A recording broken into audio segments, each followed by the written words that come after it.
Alright, what's up, YouTube? This is your boy Alex, and we're back with part two back to back YouTube videos. Alright, this one's going to be part two called Sex Game The Best Action Film Trailers Part 2. This video is for women and for men, young or old, black or white.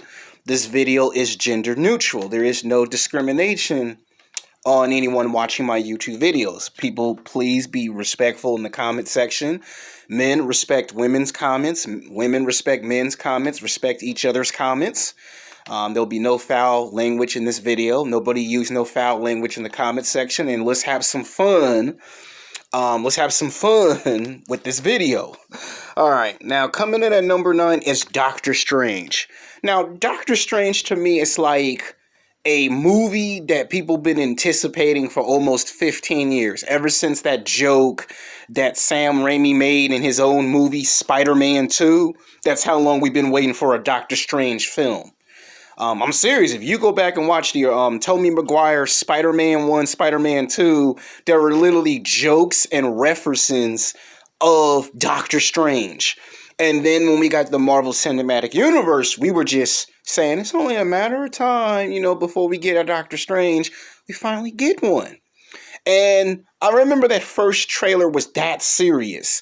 The fact that you could take a concept of a man who doesn't believe in anything, and the fact that he saw his own reflection, his own ghost, and then he turns and he looks at the Ancient One and it goes, "Teach me." And then at the end of the trailer, it was so super cool that you could see him walk up the steps, and it was like, oh man, he has finally arrived as Doctor Strange. And the fact they didn't even have to show so much, all they do is show that one climactic scene. It's like, that's all I need to see just to see this movie.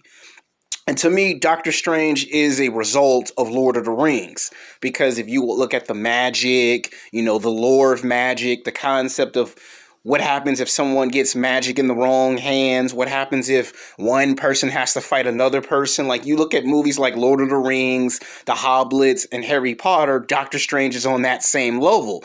And this trailer will clearly remind you of those characters when you watch that trailer. And you could see that the way that they clearly defy all the characters or who they should be defied as. Alright, coming in at number 8 is X2, better known as X-Men 2. Now, a lot of people love the first film, X-Men, but X-Men 2 was better than the first one in that trilogy because that's where we got to saw more action, more storytelling of all the characters. Like, you knew more about Charles Xavier, Magneto, William Stryker, and you got to learn way more about Wolverine. And the fact that we got to find out, how his adamantium steel was extracted in the first place. X-Men 2 was good because it introduced more characters and all their backstories, and this was quite interesting to see a character of that significance.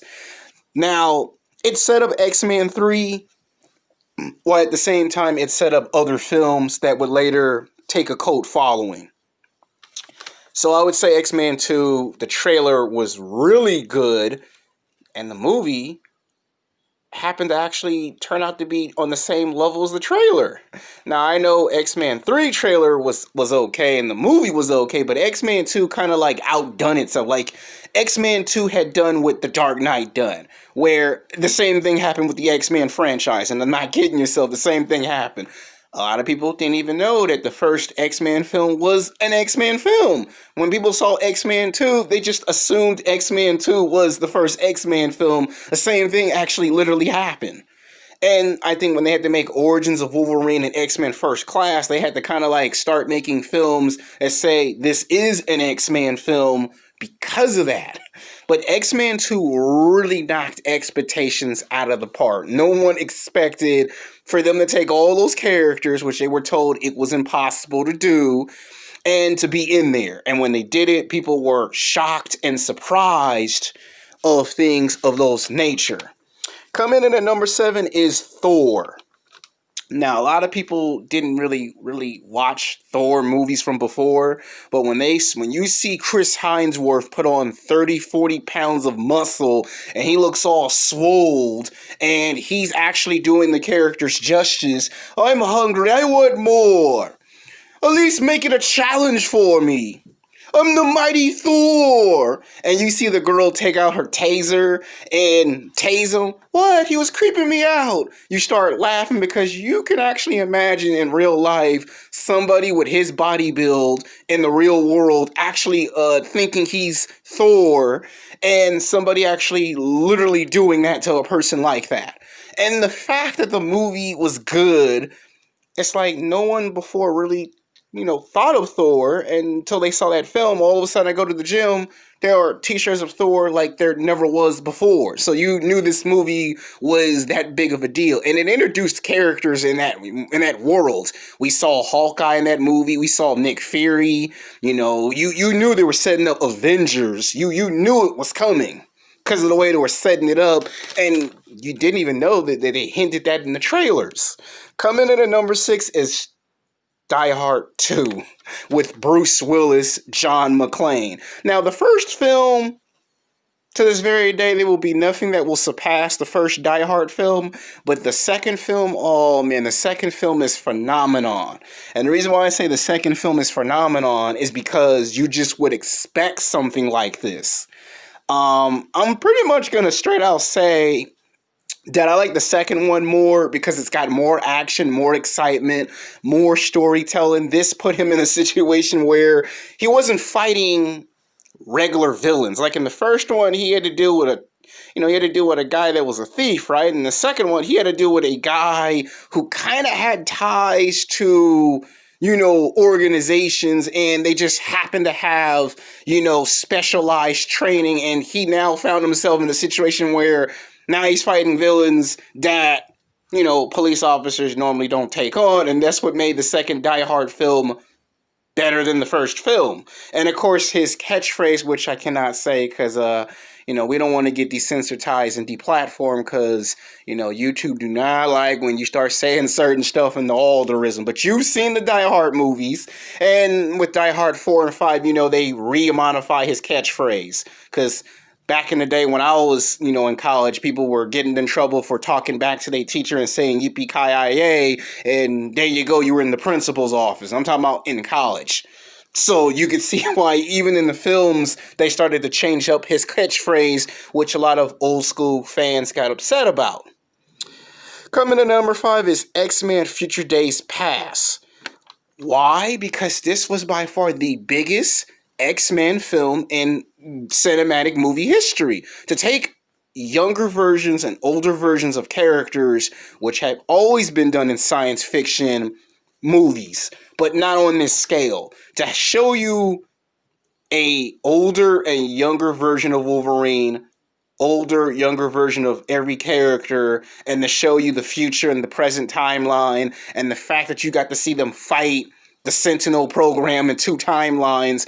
It was the best film. To me, this was better than the X-Men films that came before.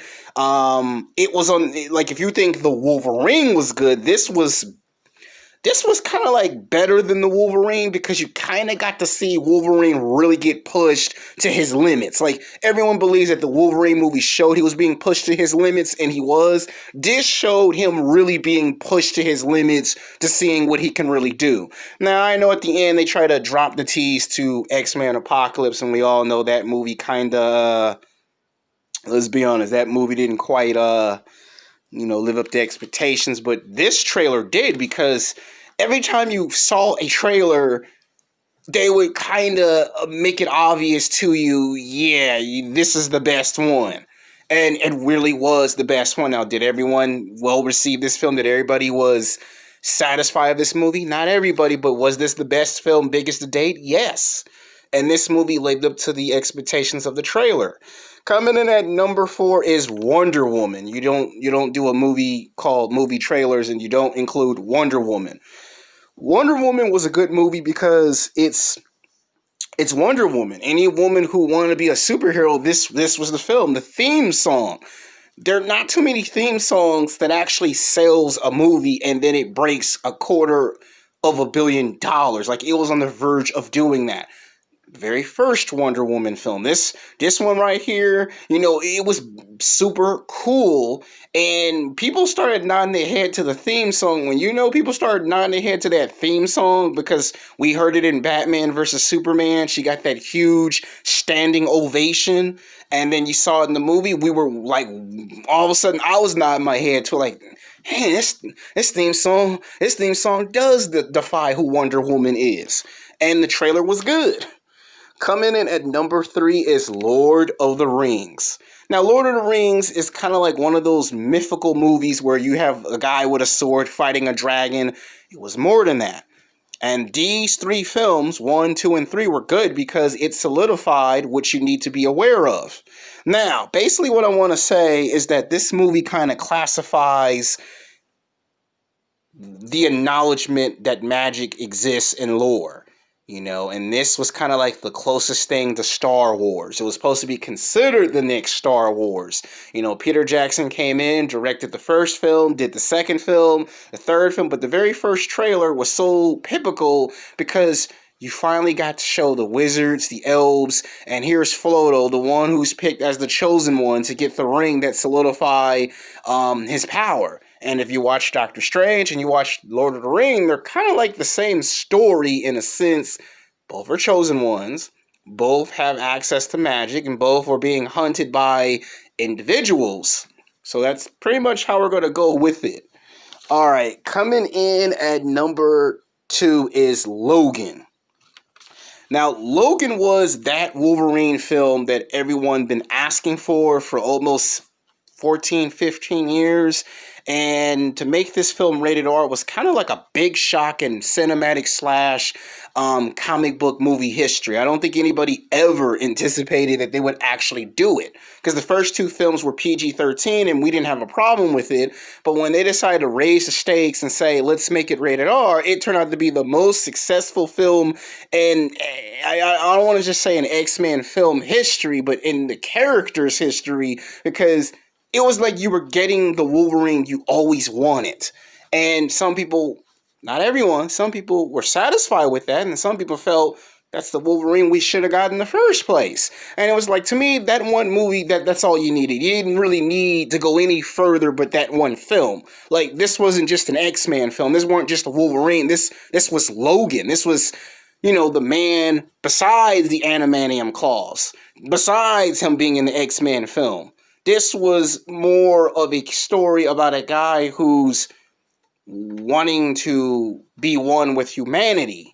And the trailer sold that because you get that classic song, Johnny Cash, and you kind of know it's the end of the character when they do that, but you feel the emotion, you feel the pain, that's it for the character. The character's going to have this one last pivotal battle before he goes off into the sunset. This was like a cowboy type of film. Like, you could just imagine if Hugh Jackman did a Western, this is pretty much what this was. Just in a comic book interpretation. So, that's why that's number 2. Coming in at number 1 is James Bond Skyfall. If any movie franchise can bounce back from one bad film and come back in top form, it was Skyfall. This James Bond was by far the best film I ever seen because no one had ever really seen what happens if James Bond, gets, somebody throw him off his game. You saw so many films where he was always on top of his game, and finally, for the first time, we're going to give him a villain that he doesn't just necessarily fight, but he's going to be fighting multiple villains, and one of those villains he has to fight is trying to get back on top of his game. Should you retire? Should you be done? I mean, that's the way you look at this film, and you can originate with this film because in that type of story, he was probably in his late 30s, early 40s, and it's like you always get that question that gets asked, you're older now, you don't got it no more. And this Bond movie, with the way he had his attitude, it's like, I still got a lot to prove. And when you see that part in the trailer where they go, why not retire? And he goes, I'm just getting started. You can sense the urgency of his motivation that no matter what happens, it's James Bond. So this was part 2 of the movie trailers. I hope you enjoy these videos. And then sometime this week, I'm going to subscribe to Disney Plus and give you my breakdown commentary on all 3 episodes on what I think about WandaVision. Can't wait to watch it. Until next time, peace.